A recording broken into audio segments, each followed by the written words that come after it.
Show me what it's like to be circling among the clouds, because without you by my side. Hello and welcome to my review of Crimson Desert after just about 100 hours, and I probably have, if I continue at this pace with the way I've been playing this game, probably 200 hours more to go. Now with that said, I think you can bust through the main story in as little as like 40 hours. I think somebody on the dev team might have done that, 40 to 60.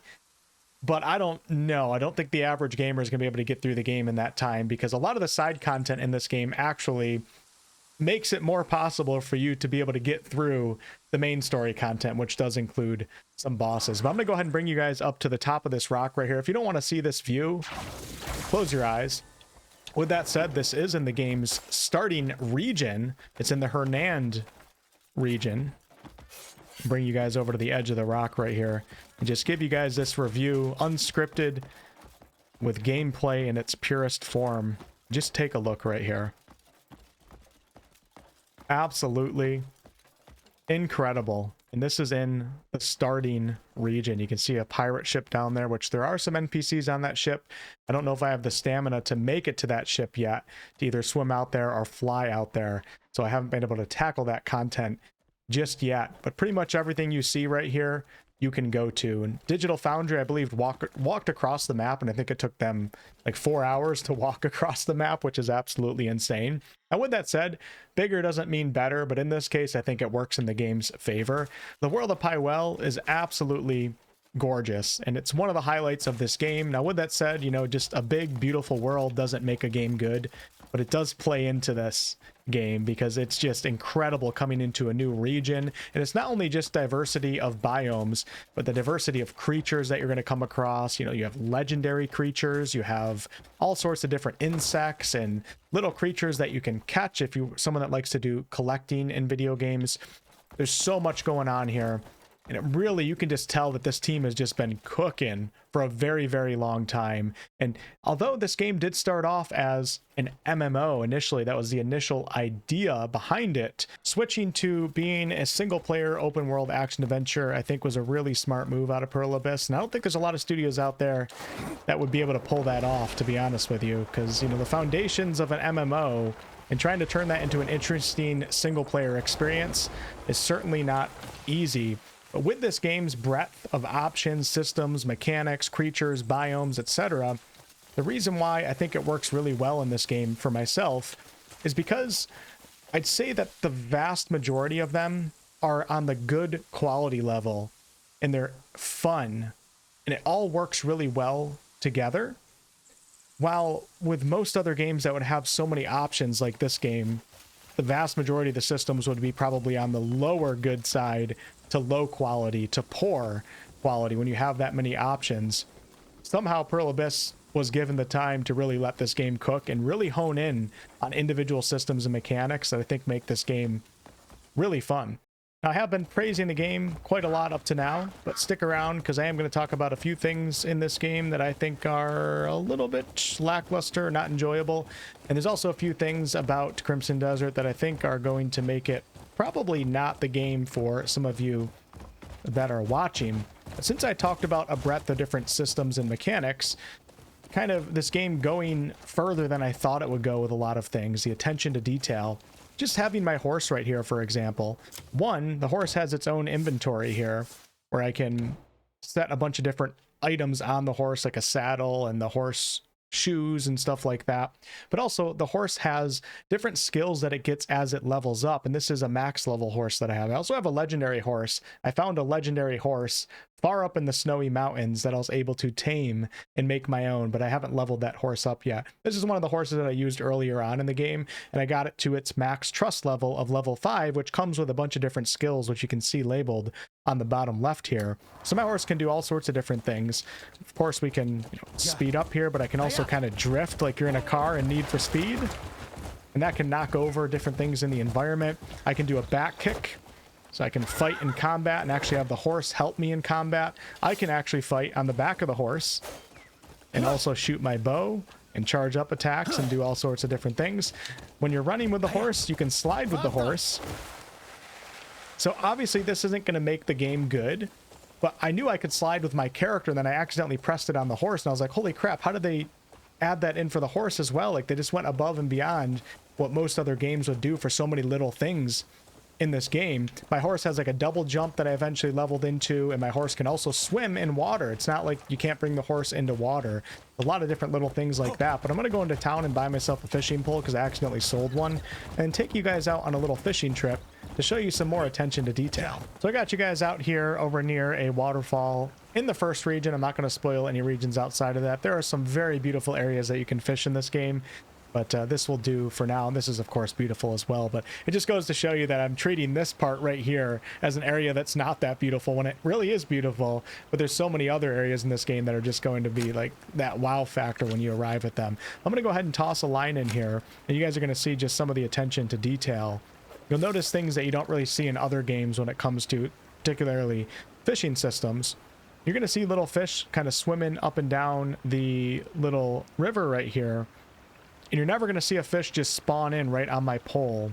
One's going to swim over and then actually grab the bait, which adds a big sense of realism. It actually goes a long way. All these little things start to add up. Now there's different fish in different regions. There we go. So I got it. So I'm going to hook it by holding down R2. And then I got to pull it the opposite way that it's swimming to try to tire it out. And when it stops moving, come on, buddy, tire out. We can start reeling it in a little bit. If it starts moving again, I'm going to have to start pulling. I don't want to break my line. And there we go. I caught a yellow bass. Pretty easy catch. Now, with that said, there are some fish that are much harder to catch and much more rare in the game. If you're into like collecting things, you have to go to certain areas to find them. But as you can see, my character took it off of the actual hook and now is holding up the actual fish. There's no just like blank looking generic fish here. This is actually a yellow bass. And you can also release the fish back into the river. You can catch and release if you're looking for a certain, and it just swims away. See how it's actually in the water swimming away? Now this area is a little bit riskier to fish in because if my line gets caught on one of the rocks, it will break and then I'll lose that time trying to catch a fish. But I want to see if you guys can see the fish actually come in, swimming right by. One's right on top of it. He's not biting yet though. Feels like real fishing. Look how close he is. Somebody eat lunch. There we go. Twirl in the R joystick. And I got another yellow bass, but I want to show you this time something that I did and I never expected.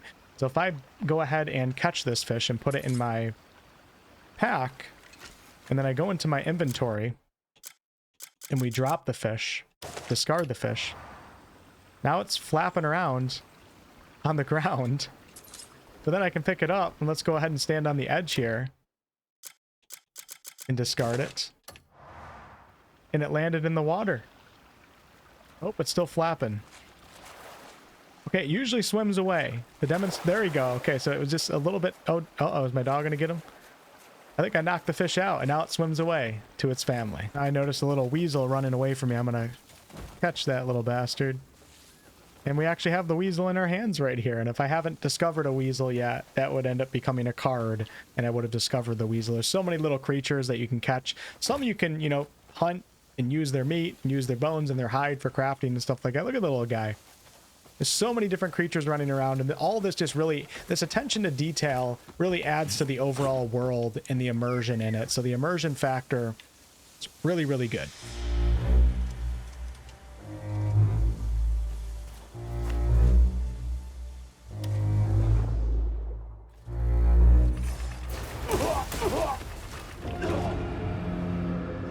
Now, what games does Crimson Desert remind me of after playing for close to 100? Look at this. Let's go.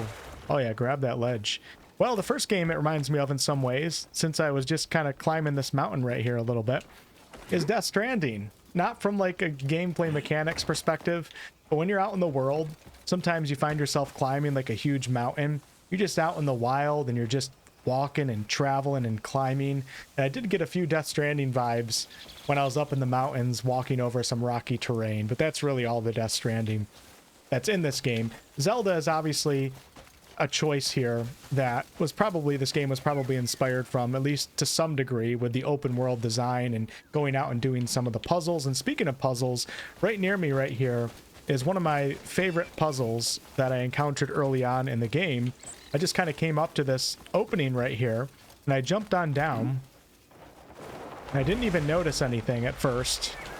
But I got to the bottom and I went into this little cave right here and I was like, holy cow, I'm finding some deep, dark cave, some dungeon or something like that. And I got to the end of it and actually there wasn't a ton in here except some crafting resources as you can. Oh, look, here we go. What do I got in here right now? Is that diamond? That might be diamond. So I'm going to go ahead and grab my driller. We're going to drill a little bit of this. You'll start with a pickaxe, but if you kill a certain boss in the game, you can get access to this special drill device here that can yield more resources when you mine. You have a 10% chance of getting some extra. This is diamond right here. When I came out of this cave and I was getting ready to just leave, I looked up and I noticed that right there. You guys can see there's like painting on the rock, or there's a wall right there. So I went up to check it out and I had a certain memory here. So there's a special helmet that you can wear in this game and you can see memories that happened in the past. Then you can watch the memory and kind of get some clues maybe how to get in or what could possibly be in there. But I walked up to the wall and I started walking into it and this door ended up pushing back and I came into this beautiful chamber right here. And I noticed on the ground right here, there's 3 things that you can spin. I can't interact with them anymore because I already solved this puzzle. And then I kind of looked around this little chamber. You can see a dragon head right there. You can see it's a map. And if you look closely, there are some red marks on the map. You have 2 up there and 1 right here. So I was able to figure out what those buildings are right there. And it actually wasn't easy at all. It took a little while, but it was really fun and engaging going out in the wild and trying to really pinpoint where those areas are on the actual map. And then I got to those areas and it contained the answers to the puzzle in here. I don't want to spoil anything. There's a lot of puzzles that are like that. And there's also a lot of puzzles where you have to actually interact with the environment, picking things up, you know, pushing things into certain slots, connecting power sources. For example, I have a skill called Axiom Force. I'm going to shoot out like this arm and then you can grab things and lift them up and rotate them. One of the really cool aspects of this game is that a lot of these skills that I show you here to help solve puzzles can also be used in combat. So I can use this to grab somebody. And then I've upgraded it enough to where I can then pull them in and then body slam them to the ground. But I can also use the Axiom Force to navigate the environment. We can do this, and I can kind of jump up and get a little bit of a pull. Or I can even, if you upgrade it enough and have enough stamina, I can use Axiom Force to do this. Go like this, hit a certain button, and up we go. So many different uses for many different skills. And then I have a skill called Force Punch. And for puzzles, it'll be useful punching things into sockets, etc. And in combat, you can also use it in many different ways. I have a skill not on this load point where I can grab nature and create wind and it starts twirling things. So many different fun things that you can do. And a lot of them do tie into the puzzles. You can see there's a puzzle right here. The maps are absolutely littered with puzzles, many of which are optional, but do note that some of them are tied to the main story, specifically the ones up in the Abyss, which is like the Sky Realm. You're going to have to go through some of these. Now, they're not like insanely 200 IQ difficult, but they can be difficult, and they're going to be most difficult for players who don't take their time in this game to learn the skills that they have, because a lot of puzzles you're going to come up to and you're not even going to know where to start because you don't know how to even move anything because maybe you haven't tried a particular skill before. For example, this one can be difficult. You do get a little bit of help from 𝑝𝑢𝑟𝑐 here with this hologram showing a stab motion. But if you don't know the stab skill, you haven't used it before, you might try to stab at this a million times with different weapons and everything and it won't do anything. But until you do the right stab, which is a skill on the skill tree, it's right here, you won't actually be able to activate the puzzle and then move it around to try to solve the mystery that is going on here. The puzzles overall have been a huge plus for me. I really enjoy exploring and finding them and then trying to solve them. One criticism that I have is that the puzzles seem to always reward you with artifacts to put into your skill trees, which are great and they're very exciting and important to get, but over time it becomes a little repetitious, you know, always getting artifacts. And I was hoping that I'd come across, you know, a puzzle and I'd open up some ancient chest that gave me some crazy sword or something like that, and that hasn't been the case yet. It seems to always be artifacts. So that's one criticism that I have. People are going to get stuck on puzzles quite a lot, and if you're bad at puzzles, just be prepared to look up guide content. It's part of this game. It's a big positive for me. It's not going to be a positive for everyone. And actually, since I was talking about how beautiful the world is in this game, and the vast array of different biomes and civilizations and stuff, in the distance here, you can see these are other regions in the game. I actually have been over there. In the distance over there, you can see there's a castle with some strange lights coming from it, which kind of makes you think, is there an area that has some sort of technological advancement going on here? And that adds a lot to the excitement of arriving in new places and exploring. Another game I'm reminded of when playing this game is Red Dead Redemption, and that is because of the not only the size of the world and the openness of it, but the NPCs. Now, there are NPCs that do go from one place to another, and they're quite active, but there's also a ton of NPCs that are kind of always doing the same thing. Like this troll guy, I think, is always cutting wood here. I think even at night, there's no like night or day routines. Like, actually, there might be a little bit of that. Some characters I have found sleeping in their beds, but generally speaking, you know, regardless of the time, it feels like things are quite active in the world, which is a little bit of an immersion breaker. But overall, there's enough activity with these NPCs that it feels like the world is alive to me, and I think it works for this game. But what I really appreciate here is the physics behind the NPCs here. So I guess we're going to use a child as an example. I apologize. Drop dead.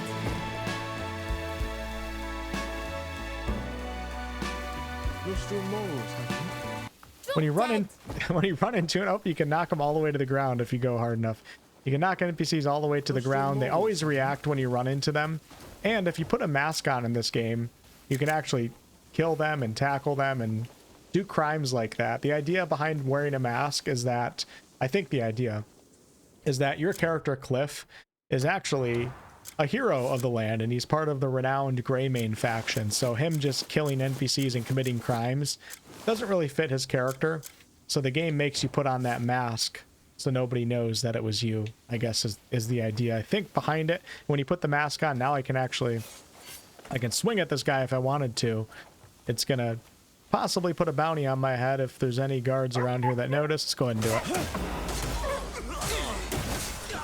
Okay, I was spotted. The townsfolk have seen me. Is there any guards around here? If I get out of this zone before a guard spots me, I can probably get away with it. And there we go. We're okay. But the crime system's kind of fun. Sometimes it doesn't make sense. There's a few things in it that are kind of weird. Like when you steal something, you're like you always lose your contribution, which is kind of like your reputation in a way. You get reputation points to buy certain things. But even if you steal with nobody around, you always lose that reputation. You lose a little bit. For example, I'm inside this little hut right here, and there's no NPCs in here, so nobody can see me. We go, well, I guess my dog can see me. We go over here and I'm just going to take the candle, and you do have to have, of course, the mask on to be able to steal, otherwise it'll be grayed out. You can see I got a -5 to my contribution experience, and the more contribution experience you have, you end up getting these special points where you can buy certain things from certain vendors, which I haven't really found to be that useful anyway, so it's not that big of a deal, at least from what I've experienced so far. But at the same time, it's still just kind of weird, you know, being punished or stealing when nobody else is around. This doesn't feel right, so to say. Nobody saw me. I feel like I shouldn't be punished. So I guess that would be a criticism here. Moving on to the ever so important topic of the basic feel of controls and gameplay, which to me is a very, very big positive in this game, although there's certain things here and there that kind of piss me off. I think they could make better. But to some people, this is going to be almost a disqualifier from playing this game. So even basic movement, such as sprinting, when you sprint around, you have to repeatedly press A. And, you know, of course, 𝑝𝑢𝑟𝑐ℎ could, of course, change some of this depending on player feedback. But repeatedly pressing A is already different from a lot of other games out there, and it takes your hand off of other buttons that you could be pressing. So therefore, it kind of complicates the process of, oh, if I want to sprint, but then also jump onto that ledge, it requires a little bit more thought. And then if I want to use an ability like this, just doing this sequence of events right here, that took a lot of practice in the game for myself. You know, at hour 20 or 30, I wouldn't have been able to do that. I would have came up here and I would have actually, you know, had to look down, and then I would have been trying to aim this and I would have missed my throw. And there's so many things in this game like that where it requires you as a player to really master the control of your character. It requires some practice on top of your character, you know, getting better weapons and, you know, more skills and more improved skills. Here's another example of a very basic movement. So this is a puzzle right here. I'm not going to tell you guys the answer. I already solved it. But in this puzzle, you have to step on certain tiles, and if you misstep and step on another one, it restarts the entire puzzle. Well, in this game, when you even just jog lightly, when you let go, your character still goes forward a little bit. And then when you're doing an actual jog or like a sprint, you can go forward really far. It's kind of, it can be really frustrating when you're doing stuff like this initially when you don't understand the feel of your character, because you kind of move right here and then, oh, you stepped a little bit too far onto the next tile and the entire puzzle resets. Little things like that are very common in this game with the basic feel of the controls and gameplay. But I do look at it as a major positive, because learning to master my character has been a real joy. And seeing the progression of me as a player getting better at controlling my character and remembering different button combinations, and you know, even just dodging in this game. So when you dodge in most games, like a Souls game, you can kind of spam that B button, for example, or spacebar if you're on mouse and keyboard. In this game, when you spam it, it causes you to sidestep. So to dodge in this game, you press it only one time. Your character does a mini sidestep and then rolls. A lot of players, when you're in a boss battle, are going to be spamming that to try to continuously dodge, and you're not going to be moving far enough away from the boss because the sidestep's not far enough, and you're going to get hit by the boss a lot. And this is going to piss a lot of you guys off. You just have to take a deep breath, go back to the basics, and practice not repeatedly spamming dodge and just only doing it one time with the right timing. Little things like that can be frustrating for some people, and they're frustrating to me too, but I would say it was overall good frustration. Now, one area where I think it's not good frustration, but I was able to fight through it and, you know, learn to control my character a little bit better, is when you're looting things in the environment or even talking to certain NPCs, you have to face a certain way. But if I'm coming up here on the table, you know, like looking at each item right here and trying to have it actually settle on the item that I'm trying to loot can be a little bit tricky, because your character has this flow of motion where, you know, when you aim at something and then move the joystick, they move a little bit further than that motion. So it can be a little bit tricky doing some basic things in this game, and I think that, I don't know, somehow there might be a way to make that better, because this is going to really be annoying to a lot of players out there. Or if I wanted to pet my dog, like it's grayed out right now because I'm behind the dog, you have to face a certain way, and then when the NPC is moving too, oh my god, I thought the dog was humping right there. When the NPC is moving and you're trying to face the same way and your character is moving a little bit too far, like all this stuff can be frustrating for some very basic things that should be easy. Overall, oh, hey, look, I discovered a new species of moth, the mountain moth. In some ways, it reminds me of Kingdom Come Deliverance 2. Like, if you're someone who played Kingdom Come Deliverance 2 and you just never could ever understand how the combat worked because you didn't want to put that work into it, or maybe just for some reason, some accessibility reason, you're never able to master the combat, you're going to have feelings like that in this game with controlling your character and some of the more basic things that tend to be easy in a lot of other games. You got to put that work in and go through that initial frustration.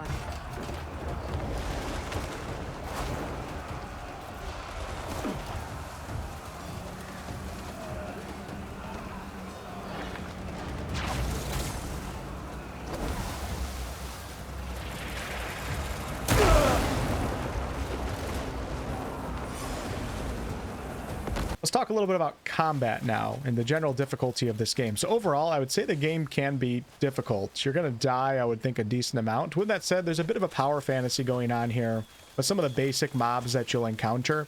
And you'll be like swinging through, you know, like a group of 10 of them and just absolutely wrecking them. But then you can get overwhelmed, which will add difficulty. And as you progress into different regions, you know, basic mobs do become a little bit more difficult. But when you encounter some of the bosses in this game, I would expect to wipe quite a few times on some of them after having faced, I don't know how many. There's like 75 in the game or so, and I'm not even halfway through the boss list. Some of them are optional, some of them are part of the main quest. After having fought a bunch of them, you know, a lot of the difficulty comes down to just knowing what skills you have and being able to figure out the weakness of a character and then using that skill to exploit that weakness. But when you're learning that, you can wipe quite a lot and it can be frustrating for sure. Now here's just a basic group of bandits right here. I have low health right now, but it shouldn't be much of a problem. This is the bit of the power fantasy going on here. I'm gonna go ahead and throw this guy off the cliff. See ya. We're gonna clothesline this guy. So if I sprint at this guy and I press a certain button combination, I get a little bit of a clothesline. We'll come over here and do a heavy attack. Oh, wrong button. See, I still press wrong buttons. Actually, let me use that attack. We're just going to grab this guy right here. Did have to upgrade that skill to be able to do that.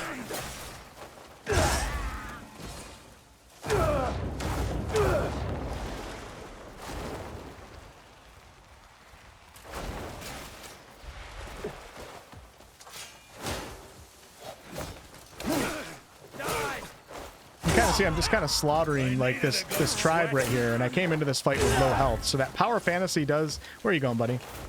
The power fantasy does exist when you're facing a lot of just the basic mobs in this game. Let's go ahead and switch to dual wielding.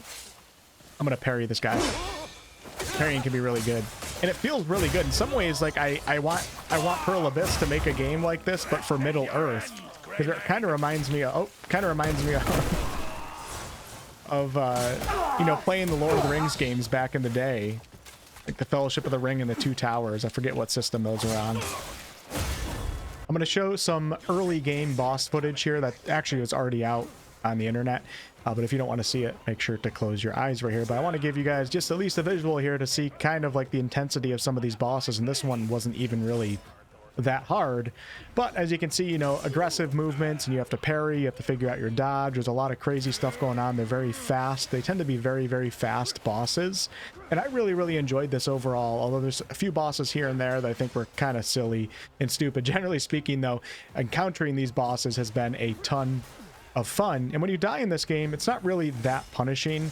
When you die, you can just respawn at a checkpoint. If you're facing off against the boss, you just hit retry and then go right back into the encounter, and you get like your food back that you use as your heals. You don't have to go farm food again or anything like that. And there's ways to really like over prepare for some of these fights, such as having a ton of heals. You can heal your way out of being bad at the bosses if you have enough heals. If you want to spend that time to have, you know, 50 heals in your pocket, you can just keep swinging, and whenever you get low, just always hitting that heal button. But also there's these items called, I forget what they're called, something pills, and you can respawn with 30% HP, and this applies even when you're outside of a boss fight. So if you have a boss that's like low on HP and you end up dying, but you have some of these pills, which they're not extremely easy to find, but you can find a decent amount of them. You should use them sparingly and only when you need them. But if you have pills, you can respawn in and then get those final hits in. Or if you have a bunch of them, you can just expend a lot of them to make it through the encounter, even if you die early on, although that might not be a great strategy. Since we're talking about games that I'm reminded of in certain aspects, this is where like a Souls game or Elden Ring comes into play, with just like, you know, hunting those bosses down and that being like a big appeal of the game itself. Gameplay and controls wise doesn't feel exactly like Elden Ring, but when it comes to like boss difficulty, not as hard as the Souls games, I would say, but that challenge does exist there, and that excitement of finding new bosses is part of this game. Let's talk quickly about character progression. So you as a player progressing, I think, is a really positive aspect of this game, that feeling of getting better at the game, which I don't think everybody's going to like, but I really enjoy that. But your character also progresses as well, and one of the biggest forms of progression in this game is gaining artifacts, which you'll then spend on the skill trees here. Now we have a stamina type skill tree here, and you can invest into stamina itself just to increase your stamina. We have a health-based skill tree here where you can invest into health specifically if you want to as well. And then a spirit-based skill tree, which is kind of like your mana in a way, with a bunch of different spirit type skills. And you have more freedom over going into different skills than you would think just by looking at it from this top-down view here. For example, if I want to go into unarmed combat right here, I don't have to have, you know, bought these 3 previous skills. With that said, within these skills, you can go a little bit deeper. And if I want to have sure hit, for example, or proficiency, you know, you have to put more points into /, and then you'll gain access to those other / type skills. Now, as far as I know, you can get, I don't know if artifacts are completely limitless in how many you can obtain, but it just seems like you're always finding them. There's always ways to get them. It's a very central focus of this game, is gaining those artifacts. And even in combat, actually, if you look in the bottom left of my screen, there's a yellow meter on the left of the mini map. And once that fills out, then I'll get an artifact to spend. So you can like kind of farm enemies to gain more artifacts. So it doesn't feel like you're limited and you only have like 20 artifacts to spend. You got to be careful how you spend them. It seems like they just are in the game forever. I don't know. Maybe there's a hard cap on them eventually, but for the most part, you know, the majority of the game, at the very least, you're just farming these and they feel like they're everywhere and you can always get them. There's also artifacts that you'll gain called Faded Abyss artifacts, and these you can actually spend to respec and get some of those points back. Now, one aspect of character progression that I didn't like deals with the other characters that you unlock. So there's 3 characters in total. Cliff's the main character, and then you have 2 other ones that you can unlock that have access to different types of weapons and also their own skill trees. As you can see, Damien has her skill tree right here, which sounds really cool, and it's a cool idea. But Cliff is the character that you need to progress the main story. So anytime you spend artifacts on the other characters to, you know, improve or gain new skills with them, you're taking it away from the character that you need to be most upgraded to get through the game itself. So you're not really incentivized to play the other characters unless you have a ton of time to just farm these artifacts. And I think this game's already massive enough. I don't think most players are going to be really interested in spending a ton of time on both of the side characters on top of already playing the main character for potentially hundreds of hours. Also with character progression, you will be leveling up your character's armor and weapons through the refinement system here. So as you can see, my character's helm right here is level 6. My plate armor is level 5, and my great sword is currently level 5 as well. And you'll be speaking to blacksmiths in towns. This is the starting town right here. And you have to have certain materials that you'll go out and either farm yourself or buy them from vendors to then refine your equipment. This isn't really a game where you know, every couple hours you're going to find a new sword, then you can just use that sword for the next couple hours and then switch to another one. It's more so a game where you find a weapon type that you like and the way it looks, and then you focus on that weapon for a very, very long time. There are going to be some weapons that you stumble across that are cooler than others, and there are these like little attachments that you can put onto weapons to add cool abilities, but you're not going to just be find axe 1 and then 2 hours later upgrade to the next axe that you found that's like a blue, and then the next axe that you found. It's not that type of game, and I think that works in the game's favor in some ways because you're just not endlessly grinding, you know, pointless new weapons that just give you a little bit of a boost. But at the same time, it's a little bit less exciting finding new weapons because you don't really find too many weapons that are just like, holy crap, I'm so happy I found that. It's more so, oh, I don't feel like putting the time to leveling that one up. I'm just going to keep using the one that I've already leveled up. But as you can see here, to level up my axe, I need iron ore, copper ore, bloodstone, and also an artifact if I want to get it to level 5. Earlier levels require a lot less resources, but I do feel like you kind of have to engage with some of these side systems. If you hate crafting and everything, I don't know how easy it is going to be for you to get through the game because you do have to kind of engage with these systems to keep up with the game's difficulty curve. Let's go ahead and talk about the story now. I know a lot of you guys are very curious in this. Overall, the story, from what I've experienced so far, I still have more to go. I've enjoyed kind of just how it's kind of progressed me through the game, but I do feel like this game is more of a gameplay and systems focused game versus getting into a deep story. The story is a little bit kind of cliche the way it starts. You do get into some interesting stuff, and there's some little quests here and there that are pretty interesting, but the main story also includes a lot of what you would consider to be side quests in other games. And actually, one way to put it is that the main story, at least through a good chunk of the game, feels like just like a never-ending tutorial, and that's more so its purpose, to push you through the game and to learn new systems and mechanics. Now, there are cutscenes, there are important characters, there's like the general mystery going on with what's happening in the land and why you're the chosen one here to try to restore it, but there's not really like any deep character building or anything like that. And you do establish a camp for your Greymane faction in the game, I think when you get to chapter 5, and there's a lot of different companions here, and in some ways they remind me of Kingdom Come Deliverance. It's like this brotherhood. Like, they're cool characters and they're fun to be around, but there's not a ton of character building going on here. All of your relationships feel rather shallow when the game hints that Cliff already knew them for a long time and has a deep history, but you rarely uncover that history. And the main story just has you doing so many like kind of boring little quests here and there. Like you're constantly riding out on your horse with some of your companions here, and it works in Kingdom Come Deliverance because you know that companion and you're really interested in what they're saying. You kind of feel like you're bonding with them. In this game, when you're riding out on your horse to go to some like minor objective in the main story, it just kind of feels like it's like a waste of time. It's like, let me just get there and do it, or not have to ride with this character. So if you're looking for Baldur's Gate 3, Kingdom Come Deliverance, or Witcher 3-esque writing and deep character building, this is simply not the game for it. But overall, I still enjoy progressing the main story. I just think it's more of an aid to push you into new regions and push you into certain boss encounters, more so than getting you deeply emotionally invested. Now, there's no like official side quest system, so to say, with this game. It's more so you do faction quests and challenges aside from the main quest, and you get faction quests by encountering certain NPCs associated with different factions, and these can range from bounty hunting, you know, to meeting certain witches, to going out and talking with certain NPCs to like help form alliances and stuff like that. Nothing crazy deep here, and some tasks can be very, very simple, like the faction quest is go take out this bandit camp and liberate this area so our faction can move in, stuff like that. But it actually works pretty decently, I would say. Some of these can be boring to get into, of course, but at the same time, the more faction quests that you do, you start to unlock interesting things on the map and new things to find, and certain legendary type things are revealed to you. For example, if you do enough quests with one faction, eventually I think legendary animals are revealed to you on the map with the area that they roam in, such as the legendary horses that you can get.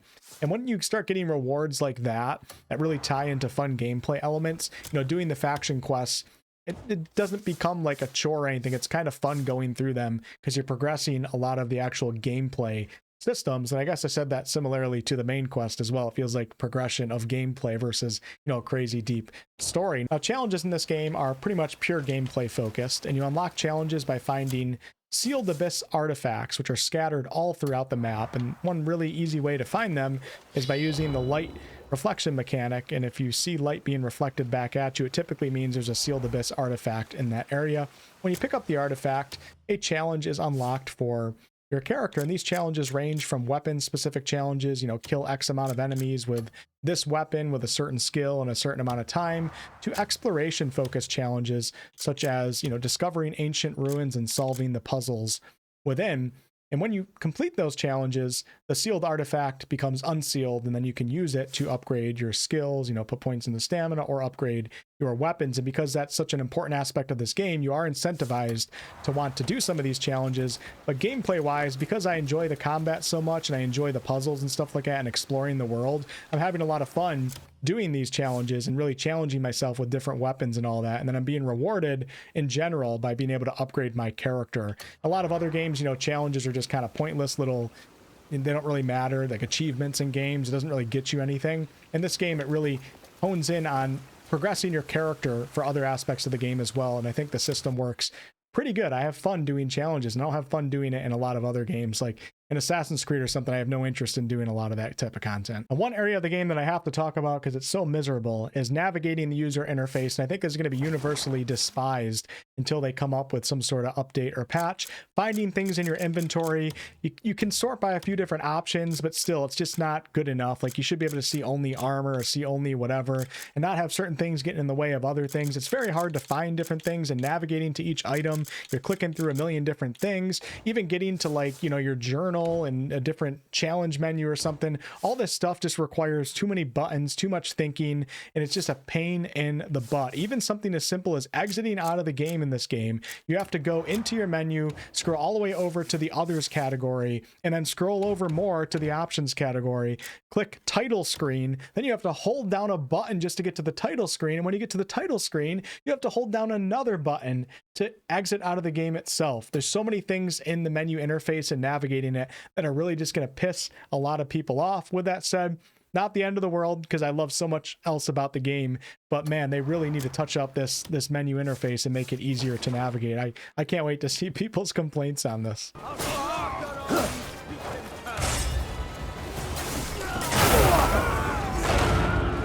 Performance-wise, the game has ran great for me. I won't spend too much time on this category. There's other channels that are way better suited to talk about this, but I'm playing on 1440p with a 4080 GPU. I do have DLSS enabled right now and ray tracing currently off, with the graphics set on maxed out cinematic right here. As you can see, I'm getting close to 90 FPS. I even played for a little bit with frame generation turned on with ray tracing, and I was getting over 100. Obviously, some of those are fake frames, but it actually looked pretty good to me, which is, for many games it doesn't. So I have had no performance problems, and of course I can lower these settings and, you know, try to get even better results if I need them. But overall, thumbs up for performance with my PC. As far as bugs go, it's been a really good playthrough for me, but I am part of a Discord server where a bunch of us who have review codes are able to discuss things with each other. I did see a few people have some bugs that would be really, really frustrating, especially in a game like this where so much of the game is obscure, so you don't know if something's bugged out or if you just haven't figured something out. But technical support seemed to be on top of all that, and my playthrough was pretty good, so hopefully it's not a problem for most. I think it will exist a little bit for a few players here and there. I guess I don't know if I got lucky, so it's like kind of a concern for me just because of the obscurity of the game and how that can lead to frustration, but overall I guess good on my end. I'm gonna go ahead and wrap up this video now. So after just about 100 hours with this game and still so much more to go, I didn't talk about like 80% of what's in this game actually, which is crazy to say. I am very much enjoying my time with this game. and it's an absolutely massive experience. I do think that it's a bit of a time sink, so people that have limited time, you know, I don't know how well they're going to vibe with this game. Because like I said, you kind of have to do some side content, and you have to engage with systems that in most other games you can ignore and just focus on the main quest for. In this game, I don't know. I think it's going to be normal for people to spend like 30, 40, 50, 60 hours in just the starting zone. That being normal, not something, that being like an average player trying to get through this game, I think that's going to be very common. So it is going to be a bit of a time sink, but man, just some of these gameplay systems, the core feel of the gameplay, you know, the bosses in this game, just progressing my character and solving these puzzles. There's so many gameplay systems that I just enjoy so much, and I love just being in this world and living in this world, and I'm very, very happy with my time with the game. Like I said, though, it's not going to be for everyone. Can be frustrating. It's difficult to get into. There's a bit of a learning curve. It's very obscure when it comes to puzzles. There's little hand-holding with things like puzzles and, you know, telling you what to do in certain situations, and that's just going to make it a game that a lot of people just get way too frustrated playing. But for me, man, this game has engaged my brain unlike many other games in recent years, and I just can't wait to keep progressing and exploring new areas and discovering what the world of 𝑝𝑢𝑟𝑡 has to offer. Thank you all so much for watching. I'll be streaming this game. I'll have guides coming out and all that good stuff. I'll catch you all on the next one.